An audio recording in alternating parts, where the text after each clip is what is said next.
All right, let's dive in. Today, we're going to talk about something that's kind of like the hidden framework of our modern world.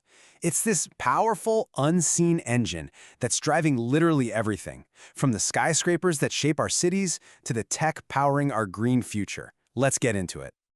Okay, think about this for a second. What in the world connects these things? A towering skyscraper, a super high-efficiency solar panel, the battery inside an electric car. I mean, they seem like they're from completely different universes, right? But they all share one fundamental and yet often overlooked ingredient. Well, the answer is a group of materials we call critical minerals. They are the absolute unsung heroes of the 21st century, and it turns out a single company based in India has quietly become a global giant in producing them. And that company is Hindustan Zinc. And to really get what they're about, we first have to wrap our heads around its staggering, and I mean staggering, scale. So let's be crystal clear about this. Hindustan Zinc isn't just, a big player in this space. They are the single largest integrated producer of zinc on the entire planet. That's a position of immense global influence. And it's not just about zinc either. They're also an absolute powerhouse in precious metals, ranking among the top 5 silver producers in the world. This dual dominance gives them incredible sway in 2 very different but equally critical markets. But if you think that's impressive, check out what's happening on their home turf.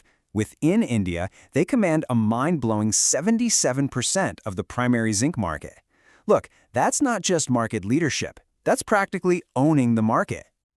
So, why should we even care about these two metals so much? Well, zinc is like this invisible shield that protects our infrastructure. It's the coating that stops bridges and buildings from rusting into dust. But it's also a huge player in new tech, like advanced zinc-based batteries. And silver? Oh man, its ability to conduct electricity is so perfect, it's basically irreplaceable in solar panels and sophisticated electronics. That puts it right at the heart of the green transition.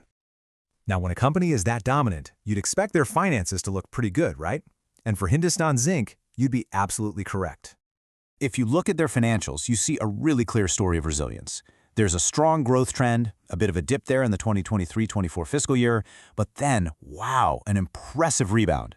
Revenue jumped back up to over 340 billion rupees, that's roughly $4 billion US dollars, and their earnings per share followed right along. This just shows they know how to navigate market swings and come back fighting. And this vision, it's captured perfectly by their CEO, Arun Misra. This really frames what they do not just as mining, but as being a key enabler of a global energy transition. But in today's world, making a ton of money is only half the story, isn't it? The other half, the part that's becoming more and more crucial, is how you do it. And that brings us to their whole approach on ESG, environmental, social, and governance issues. And this, right here, is where their story gets really fascinating. It's this incredible tension. On one side, you have this raw industrial power, that 77% market share, and a huge 51% EBITDA margin, which is a massive indicator of profitability. But on the other side, they are ranked #1 globally in their sector for sustainability by S&P. They actually return over 3 times more water than they use. They've even launched a special low-carbon zinc product. It's an amazing and really difficult balancing act. And these two pictures, they capture that whole balancing act perfectly, don't they? You've got the massive industrial plant, the engine of production, and then right alongside it, you have these Ceres cranes, a vulnerable species the company is actively working to conserve. This is the whole challenge of modern industry right here in a single frame. And their social impact is very real, showing a heavy investment in the communities where they actually operate. They're empowering thousands of women through their Saki program and have championed India's first female underground mine managers, which is totally breaking new ground in the industry. Okay, so what's next? Where are they headed? Well, the company has laid out a super ambitious roadmap for 2030, but, and this is important, they're also really upfront about the significant risks they're facing.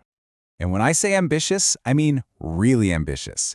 They plan to nearly double their production capacity by 2030, while, at the exact same time, sourcing 70% of their power from renewables and slashing their direct operational emissions in half. That is the ultimate challenge, right? Grow bigger and get greener, simultaneously. And a shot like this, it just drives home what a monumental task this is going to be. Hitting those 2030 goals is going to require an enormous amount of capital investment in new tech, new infrastructure, and new processes. It's a high-stakes, high-reward strategy for sure. But it's not a clear path. They're facing some serious headwinds from all sides. You've got geopolitical tensions that could snap supply chains. You've got the huge environmental and safety risk of a tailings dam failure, which is a constant threat in mining. And then you have all the modern risks, cyber attacks, and trying to navigate this maze of international carbon regulations. It is a really complex landscape. Okay, so let's pull all these threads together. Why should we pay attention to a company like Hindustan Zinc? What's the real takeaway here? It's this. Hindustan Zinc is more than just another company to watch. You have to see them as a bellwether. Their journey is a huge indicator of much larger global trends that are at play right now. I mean, their story is really a microcosm of modern industry. First, they are fundamentally fueling India's massive growth ambitions. Second, their products are essential for the global green energy transition. And third, they embody the central challenge of our time. How do you balance the need for industrial production with the urgent demand for sustainable, responsible practices? And that leaves us with a final and I think a really critical question. As we all push for a cleaner, more sustainable future, we have to ask ourselves, are industrial giants like this the problem? Or, with their immense resources, their scale, and their capacity for innovation, could they actually be our most powerful and necessary allies? Something to chew on.